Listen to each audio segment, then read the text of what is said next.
super sweet this year because of all the heat that we got. So they're really, really tasty, which is nice. This is Oh, eto yung basket na paglalagyan namin ng cherry. Thank you. Asama.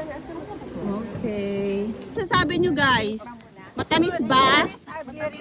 Matamis ba? Alam nyo, sabi nila, ilagay daw, isama daw yung tangkay para konti lang mailagay nyo sa basket. So, pero, huwag nyo na isama yung tangkay para mas marami kayong malagay sa basket. Yeah, tingnan mo, pag nilagay mo yung pinakatangkay niya, konti lang malalagay mo sa basket. Sobrang baba ng puno ng cherry, kaya gagato ka na lang. Tamis! Yan, tumpok-tumpok siya. Ang dami niya. Bakit nandiyan kayo lahat sa isang puno? Ang daming puno. Ayan o. Oh. Oh, sa ibang puno wala. Bakit kaya?